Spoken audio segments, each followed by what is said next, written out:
You go to the cinema, you find Spider-Man and the Iron Man. Iron Man got more fans probably because it's middle-aged. Even the movie is aging. You know what I mean? Certainly.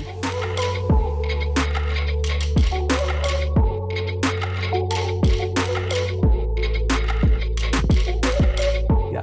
But on the other side, if our society is super active for the aging people, okay, of course, dog should be another choice. But the trend is very clear that, people will love cats more because you don't need to walk a cat. Right. So this kind of phenomena kind of suggests something like the society is changing very rapidly.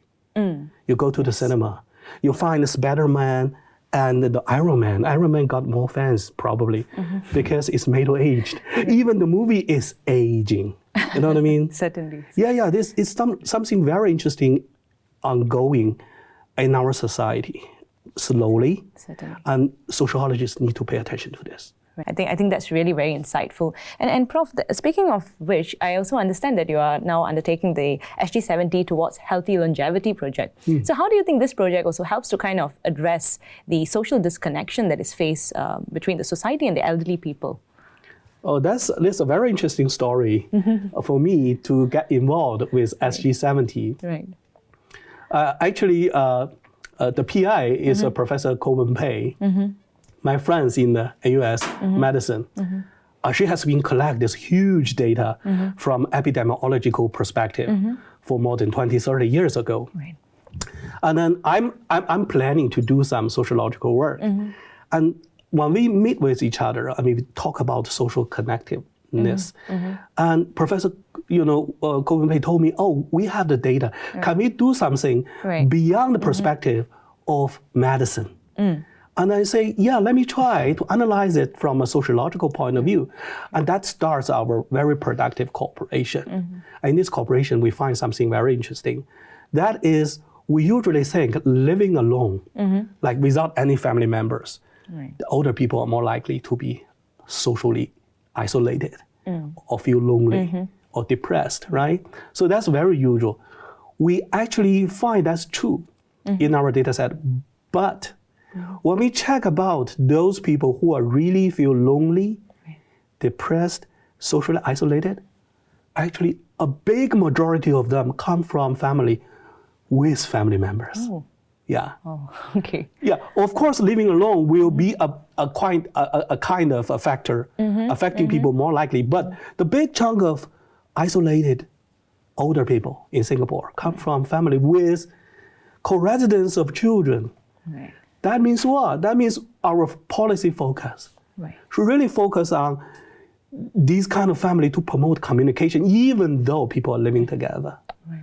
Okay? Right. I think that will be a good contribution from sociology to medicine. As we move to a broader thing, overall, with all these experiences you have, what do you think as a researcher and educator, what are your views about the extent of research engagement in general among undergrad students in NUS? Oh, I really love to work with undergrads. And NUS undergrads are very smart, very diligent, and energetic. I have to say that I have a wonderful working experience with my honor thesis students, my research assistant, and my internship. They are all wonderful colleagues for me.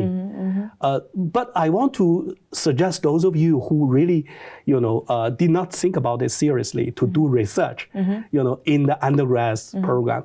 The issue is I understand that if you try research, it's a little bit risky. Okay, it's not like getting an A+ from a module, right? Which a lot of people really care about. I understand that. But to do more research is actually very rewarding. And it is a very exciting journey. I promise you that will be very different experience from getting an A+ from a usual module.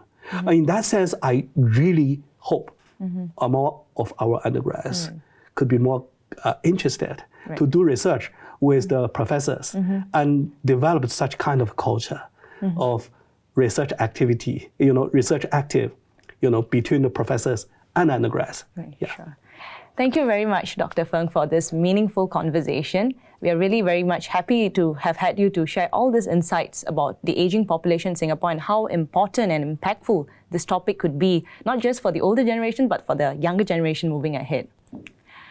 To all the viewers watching this interview so far, thank you so much for tuning in. For more details on Europe, please do check out our page at the Registrar's Office website. We are also now available on 3 social media platforms, which include Twitter, Instagram, and Facebook. Prof, perhaps you would like to just share quickly a few words about Europe. Oh, sure. Thank you very much for watching. If you want to know more about population aging, don't forget to come to the Department of Sociology and Anthropology. We are here for you. Thank you. Thank you, Prof. And once again, for those who are interested in learning more about Europe, we would just like to say that we look forward to hearing your feedback, and we also look forward to connecting with you in your research aspirations, because here at Europe, you own your opportunities. Thank you. Thank you.